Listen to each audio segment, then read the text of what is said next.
All right, welcome. Today, we're going to look at business through the powerful lens of economics. Not just how things work, but also why they sometimes go spectacularly wrong. We're going to build a really simple toolkit that I promise will totally change how you look at any business problem. So let's jump right in. So you've seen this happen, right? A company is just crushing it, they're on top of the world, and then all of a sudden they start making these weird, terrible decisions. It just leaves everyone scratching their heads, wondering, what were they thinking? Well, that's the big puzzle we're going to solve today. And to really get to the bottom of this, we're not going to talk theory. We're going to look at a real-world company that was flying high and then, well, hit some serious turbulence. For about 20 years, the dollar store was an absolute beast in the retail world. Their game plan was simple, and it worked like a charm. But then, something broke. The stock price took a nosedive. And when people dug in, they found the problem was something you'd never expect. The company suddenly became horrible at picking locations for new stores. You know, the one thing that had been the cornerstone of their success? How does that even happen? This is exactly where our Economist Toolkit comes into play. It's a dead simple 3-question framework that helps you diagnose almost any problem happening inside an organization. It's all about getting to the why behind a bad decision. Okay, so here it is. The algorithm is so simple, it's kind of brilliant. First question, who exactly is making the bad call? You got to pinpoint the actual person or the team. Second, do they have the info they need? I mean, sometimes people are just flying blind and it's not their fault. And third, and this is usually the big one, do they have the incentive to make a good decision? In other words, does doing what's best for the company also happen to be what's best for them?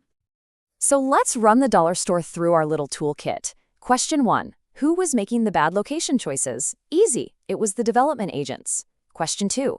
Did they have the right information? Oh yeah, these folks were pros. They had tons of experience. But now for the million-dollar question, did they have the right incentive? And the answer was a huge no. Turns out, their pay wasn't really tied to how profitable those new stores were in the long run. See, the problem wasn't that they were bad at their jobs, it was a broken incentive system. And the fix? It was so elegant. The dollar store didn't fire all the agents. That would have been a huge mistake.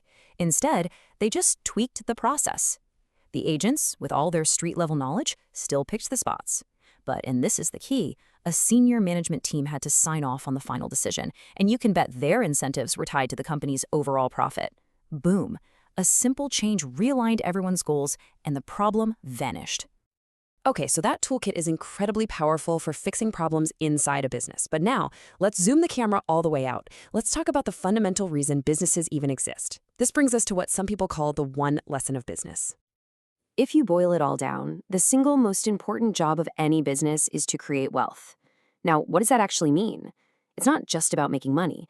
In economics, wealth is created anytime an asset, and that could be anything, cash, land, a skill, a finished product, is moved from a situation where it's valued less to one where it's valued more. Think about it. A factory takes raw materials and labor and turns them into a phone that people value way more than the sum of its parts. That's wealth creation. Or think about Rover.com. It takes an empty spot on someone's couch, a pretty low-value asset, and moves it to a super high-value use by matching it with a dog owner who's desperate for a sitter. Really, every voluntary deal creates wealth. You want that cup of coffee more than your $5, and the coffee shop wants your $5 more than the coffee. You both walk away winning. But this leads us to a really common myth about business and capitalism, right? The idea that it's all just a zero-sum game, that for every winner, there has to be a loser. That for a company to make $1, they have to take it from somebody else. Is that really what's happening? No way. Not even close. That's what's known as the zero-sum fallacy. Think back to that coffee. Are you losing when you buy it? Of course not. You happily traded your money for the coffee. It was a win-win. That's the absolute magic of a free market. Voluntary trades aren't a fixed pie. They actually make the pie bigger, creating new value for everyone involved.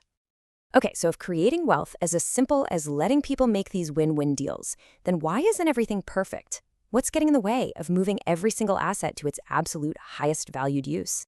Well, the problem is that so many of these potential win-win deals get blocked. Economists have a fancy term for this: unconsummated transactions. All that means is there's a buyer who wants to buy and a seller who wants to sell, but something gets in the middle and stops the deal from happening. And every time that happens, potential wealth just evaporates. It's literally value left on the table. So, what are these deal killers? Well, they often show up as government policies. A tax can make a deal just too expensive to be worthwhile. A subsidy can actually mess things up by pushing an asset to a lower valued use. And then you have price controls. Things like price ceilings that make it illegal to charge more than a certain amount, or price floors that do the opposite. They can literally outlaw deals that both people want to make. And you want a perfect real-world example of this? Look at Uber versus the old taxi system.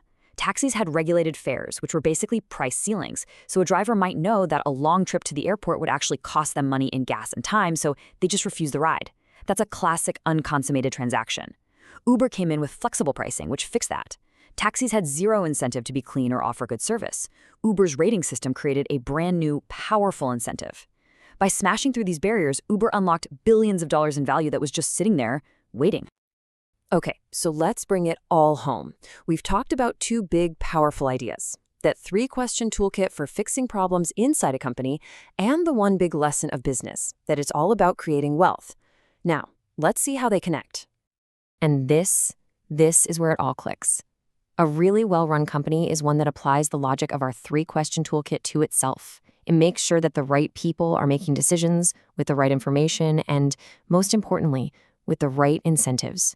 When you get that internal alignment right, the whole company becomes this finely tuned engine designed to do one thing: go out into the world, find those unconsummated transactions, and figure out how to unlock all that value. So, I'll leave you with this final thought. Now that you have this economic lens, start looking around. Look at your job, your neighborhood, the services you use. Where do you see that hidden value? Where are those win-win deals just waiting to happen? Once you start looking for them, I promise you'll start seeing them everywhere.